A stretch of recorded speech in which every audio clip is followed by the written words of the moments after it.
In a small zoo in western Japan, a Japanese macaque sits in the corner of his enclosure every morning and waits. His name is Co, and he is 7 months old, and the thing he is waiting for has not come through that door in 9 days.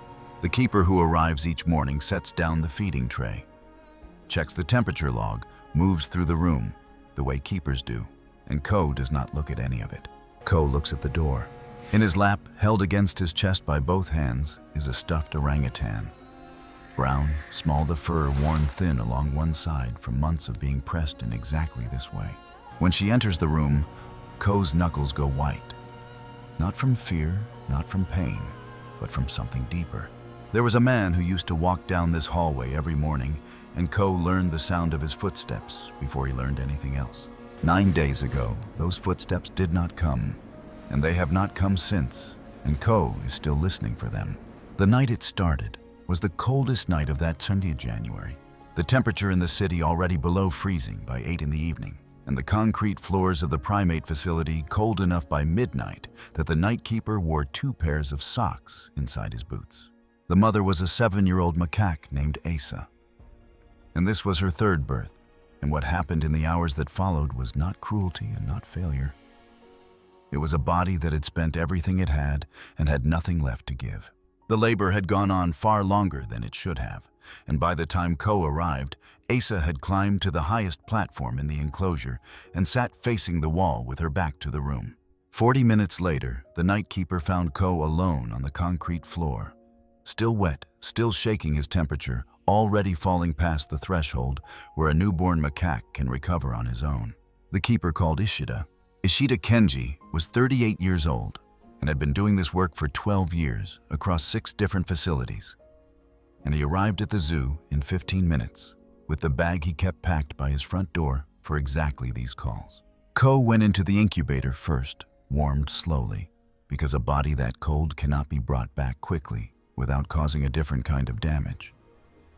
And Ishida sat beside the incubator through the rest of that night and watched the numbers on the monitor and did not leave. By morning, the temperature had climbed back to where it needed to be. By the 2nd night, the trembling had stopped. It took 2 full days before the veterinary team cleared Co as stable. And it was only then on the 3rd morning, when Co was alert and strong enough to be held, that Ishida reached into his bag and took out the stuffed orangutan. It had belonged to another animal before Co, a macaque named Momo at a facility in Kyoto. 8 months earlier, a case that had ended well, and when Ishida had packed his bag to leave that facility, he had put the stuffed orangutan inside it, the way a person picks up something without quite deciding to. He did not place it in the incubator, and he did not tuck it against Co's body. He held it at the edge of Co's reach and waited to see what Co would do. Co's hand moved toward it slowly, the fingers closing around the brown fur one at a time, and for a long moment, Co held it at arm's length without pulling it closer, as though testing whether the thing was real. That evening, Ishida opened his notebook. Not the official record, but his own black-covered the pages filled with handwriting from 6 facilities. Across 12 years, the upper right corner curled from the habit of opening it with his thumb and wrote 4 words, reached for it today. Below that, 2 more not holding yet. 5 days later, Co pulled the stuffed orangutan against his chest and did not let go. What Co learned first was not how to eat from a bottle, or how to climb, or how to read the moods of the people who moved around him. What Co learned first was the sound of a specific set of footsteps in the hallway outside the hand-rearing room, not the sound of shoes on concrete, which was the same for everyone, but the rhythm, the interval between each step, the particular way the heel met the floor, the small differences that accumulate when a body has walked in exactly the same way for long enough that the walk becomes indistinguishable from the person. Within the first weeks, Co had mapped that sound with a precision that no one in the hand-rearing room had been asked to develop, and that no one, until they saw what Co did with it, would have thought to train for. With every other keeper, Co stayed where he was when footsteps came from the hallway. With Ishida, Co was already at the near corner of the crib, upright, the stuffed orangutan tucked under one arm before the door handle moved.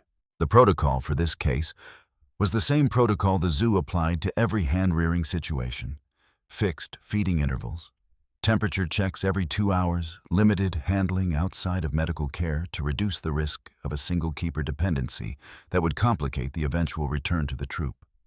Ishida followed it. He also arrived earlier than his shift required and stayed later than it allowed. In the middle of February, when the heating system in the wing failed at 1 in the morning and the temperature in Ko's room began to fall, he was the one the night keeper called. Ko was sitting upright in the crib when Ishida arrived, the stuffed orangutan gripped in both hands, the knuckles pale, the eyes on the door. Ishida sat down on the concrete floor beside the crib, his back against the wall, his legs out in front of him, and did not reach in and did not lift Ko out. Only sat there while the repair technician worked in the corridor and the temperature slowly returned to where it was supposed to be. Ko watched him for a few minutes, then lay down in the crib with the stuffed orangutan still held against his chest, eyes still open. Ko was asleep within 15 minutes. Ishida sat on the concrete floor until the heating was confirmed stable. And the next day, his back was stiff from the cold, and he did not write any of what had happened in his notebook. Because some of what happens between a person and an animal at 2 in the morning belongs only to the two of them and loses something essential in the translation to words. The first time Ko climbed onto his shoulder was a Tuesday afternoon in early spring. Ishida was at the desk in the corner, working through a behavioral assessment that was already 2 weeks overdue, and Ko had spent most of that afternoon sitting near the leg of Ishida's chair. Ko crossed the floor, climbed the chair leg, climbed Ishida's side and settled on his right shoulder with the stuffed orangutan tucked under one arm, looking out the window at the courtyard below. Ishida switched his pen to his left hand, raised his right arm to steady Ko, and kept writing. Ko sat there for 2 hours, the stuffed orangutan against the side of his head, the left ear folded down the way it always was, watching the courtyard, with an attention that seemed directed at something Ishida could not identify from below. And the assessment was a day late, and Ishida did not explain why to the department head. The first time Ishida took Ko outside was an evening in late spring, and it was not to the contact fence and not near the troop. It was only as far as the doorway at the end of the service corridor, the one that opened onto the outer courtyard. Ko stood at the threshold with 1 foot on the interior floor and 1 foot on the step outside the stuffed orangutan held against his chest and listened. The troop was audible from Monkey Mountain. Calls, the sound of bodies crossing rock, the accumulated noise of a group that had been living together long enough to stop noticing they were making it. Ko did not step outside. Ko did not step back in. Ko stood at the threshold and looked toward the sounds for a long time, and Ishida stood behind him and waited, and the evening light came in at a low angle through the open door and reached just far enough to touch the brown fur of the stuffed orangutan held against Ko's chest. Eventually, Ko turned away from the doorway, walked back down the corridor, and sat down beside Ishida's foot. Not climbing up, not asking to be lifted, just sitting there with his side against Ishida's shoe and the stuffed orangutan in his lap. Ishida did not close the door immediately, and for a while the sounds of the troop continued to come through it, and neither of them moved, and nothing was required of either of them. That was the last ordinary evening of the 5 months. The meeting happened on a Wednesday morning in the second week of June, and Ishida knew what it was before he walked through the door. Because he had walked through that door enough times, at enough facilities, to recognize the particular quality of the silence in a room where a conversation no one wants to have is already waiting. The contract termination notice was on the desk. Budget adjustment. Second quarter effective the following Friday, and Ishida sat down and looked at it without picking it up. He had signed 11 of these in 12 years. He told the department head what he knew Ko was not ready for transition, that a minimum of 3 additional months was required before a handover could be carried out without meaningful risk to Ko's long-term behavioral stability. The department head nodded and said they would find someone to take over. That was not a response to what Ishida had said, and both of them knew it, and neither of them said so. The zoo had always hired contract staff for hand-rearing cases because the work was intermittent, and the cost of keeping specialists on permanent salary between cases was a line the budget could not reliably hold. Ishida signed the form. There was no box on it for what he wanted to say. And signing it was the only thing left within his power to do, and so he did it, and walked back to the hand-rearing wing and sat down at the desk in Ko's room and opened his notebook to a page near the back and began to write. He had 2 days, which was not enough time to do what the situation required, and was enough time to do what was possible, and what was possible was to write down everything he knew about Co that did not exist anywhere in the official record and would not survive his departure unless he put it somewhere. He wrote that Co signaled hunger not with sound, but with a specific knock. The back of the hand against the side of the crib. Deliberate, not random contact. If you did not know to listen for it, you would wait for a vocalization that was not coming, and Co would go hungry in silence, which Co had learned to do in the first week when the night keeper did not recognize the knock. And Co had stopped making it for 2 days before Ishida noticed and understood what had changed. He wrote about the right hand, that Co placed it flat on the chest of the stuffed orangutan before sleeping. Not gripping, only resting, as though confirming that the thing was still present before allowing the rest of the body to let go. That this hand should not be moved while Co was sleeping, because disturbing it would wake Co more reliably than any sound in the room.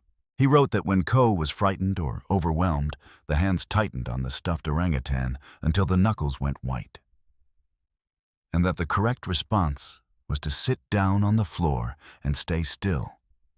Not to approach, not to reach out, not to speak, and wait until the hands loosened on their own. He wrote about the footsteps and the sound Co made in the first weeks when Ishida's shift ended and the room went quiet. Not a distress call, something quieter than that. A sound made once and not repeated, as though Co had asked a question and understood from the silence that the answer was not coming until morning. He wrote on the last line of the last page he used, in the slightly smaller handwriting, "Co knows my footsteps before I open the door, and now he will have to learn someone else's, and I don't know how long that will take, and I will not be here to see it." He left the notebook on the desk. On the last morning, he arrived before his shift and stood in the service corridor outside the hand-rearing room, in the same corridor where he had stood on the first night holding his phone and watching the temperature readings climb back towards safe, and he looked at the closed door. Behind it, Co was asleep, right hand flat on the chest of the stuffed orangutan, left ear folded down the small brown body, rising and falling in the rhythm that meant nothing was wrong yet. Ishida did not go in. He stood there for a few minutes with his bag over one shoulder, and then he turned and walked toward the gate at the same pace he had used every morning for 5 months. Steady, unhurried, the pace that a small animal in the room behind him had spent 5 months learning to wait for. And he did not look back, and the gate opened, and he went through it.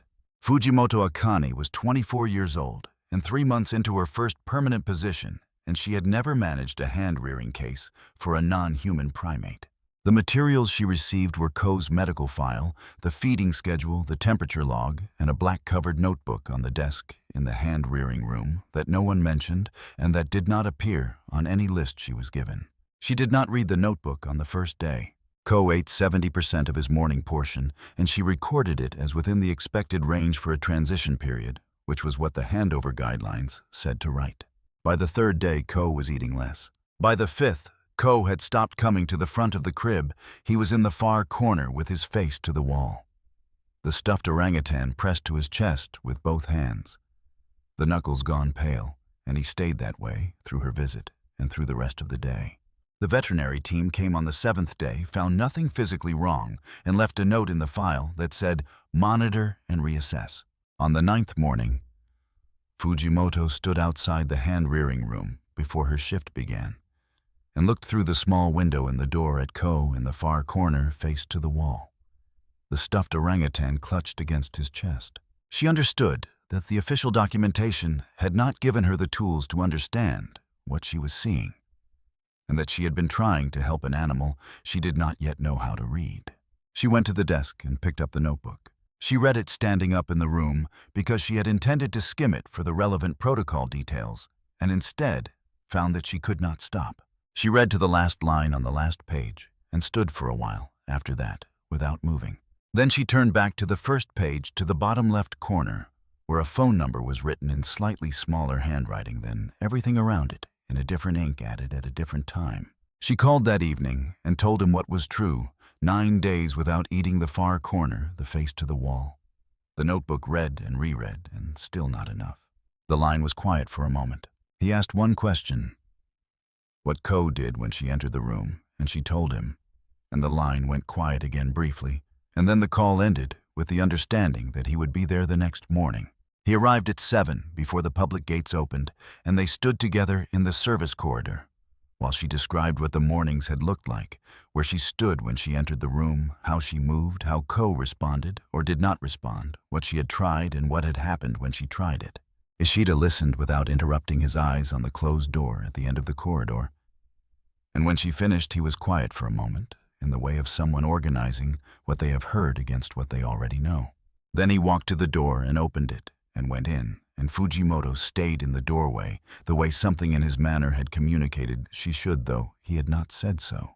Co was in the far corner with his face to the wall, the stuffed orangutan held against his chest, and for the first several seconds after the door opened, Co did not move. Then the left ear turned a small rotation toward the center of the room, and Co's body followed it slowly, the way something moves when it is not yet willing to commit to what it suspects, until Co was no longer facing the wall. Co looked at Ishida and did not move, stayed in the corner for a long moment, both hands on the stuffed orangutan, as though the 5 months of learned certainty and the 9 days of learned absence were measuring themselves against each other somewhere in Co's body, and the body had not yet decided which one to trust. Then Co stood up and walked across the room, not running but moving with an urgency just below running, trailing the stuffed orangutan behind by one arm because Co had not taken the time to pick it up properly. Co stopped in front of Ishida and climbed not to the shoulder, to the chest, both hands gripping the front of Ishida's jacket, face pressed into the fabric at the center. And the sound Co made was not a call or contact vocalization, but something underneath those categories. Ishida stood still with both arms around Co and looked across the room at Fujioto in the doorway. Co's hands loosened on the jacket degree by degree, from the grip of the first moment to something that still held, but held differently, the way a hand holds something it is certain of, rather than something it is afraid of losing. After a few minutes, Ishida sat down on the floor with Co still against his chest, and Fujioto understood, from the way he looked at her, and then at the space beside him, that she was being asked to come in. She stepped inside and sat down on the cold concrete about 2 meters away, her back straight, her cold hands flat on her thighs, her eyes on the wall to her left. The room settled into quiet. Co's right hand found the stuffed orangutan retrieved at some point during the climb, without Fujioto noticing the moment it happened, and rested flat on its chest, not gripping, just checking. The left ear folded down. Co's breathing slowed. 5 minutes passed. Then Co opened his eyes and looked at the room, at the ceiling, at the crib, in the corner, at the window, and the light in it, with the particular attention of an animal returning to a space it had stopped being able to see. Co's eyes moved to Fujioto. She did not look back, kept her eyes on the wall, her hands still, her breathing as even as she could make it, and Co watched her from the safety of Ishida's chest for a long time. Co looked at Ishida and then back at Fujioto. And then Co did something that Ishida had seen before in other rooms with other animals, and had learned not to name too quickly, because every time he named it, the name made it sound smaller than it was. Co climbed down from Ishida's chest and stood on the floor between the two of them. Co picked up the stuffed orangutan. Co walked toward Fujioto, not all the way, not to her hands, not close enough to be touched, and sat down on the floor halfway between her and Ishida, the stuffed orangutan in his lap, facing the middle distance that was neither of them, and both of them. Ishida stood slowly and walked to the door at the same pace he had walked every morning for 5 months, and Co's head turned to track the sound of his steps across the floor, and Co did not stand up. Ishida went into the corridor and pulled the door closed behind him, and his footsteps moved away down the hallway, steady, even the same interval between each step that Co had spent 5 months learning to wait for. In the room, Co's left ear turned slightly toward the sound and then went still. Co looked at the door. Co looked at Fujioto. She was still on the floor, hands on her thighs, eyes not quite meeting Co's, trying to hold her breathing at a pace that the last page of the notebook had told her was the pace Ko associated with nothing being wrong. Ko moved one step toward her, just one, the stuffed orangutan shifting in his arms, and sat back down. Fujimoto did not move. The right hand settled again on the chest of the stuffed orangutan flat, not gripping, checking. And she was close enough now to see the left ear clearly, the small inward fold that had been there since birth. The stuffed orangutan's fur was brown and worn thin along one side, the color slightly changed by months of contact, and the ear on the left side of its head was slightly compressed from the long pressure of being held against a small body in the same position for a long time. And Fujimoto looked at those two left ears, the real one and the worn fabric one. She breathed. Somewhere beyond the zoo's walls, Ishida was at a train platform with his bag on the ground beside him, and a new notebook in his hands, the cover still flat, the upper right corner still a perfect right angle. The first page holding only a date, and below the date a space where a name would go. He would learn the footsteps first, and the name would come after, and after the name there would be a notebook, and after the notebook there would be a morning when a contract ended before it should have, and he would stand in a corridor outside a closed door and not go through it. The train came, and he picked up his bag and got on. In the room behind the zoo's walls, Ko was still on the floor, between where Ishida had been sitting and where Fujimoto still was, the stuffed orangutan in his lap, the right hand resting on its chest, the left ear folded down. The morning light had moved while they sat there crossing the floor from the window above the crib, and it reached Ko first, the way light tends to find the smallest thing in the room. And then it continued across the concrete toward Fujimoto, slowly, unhurried, the way light moves when it has nowhere else it needs to be.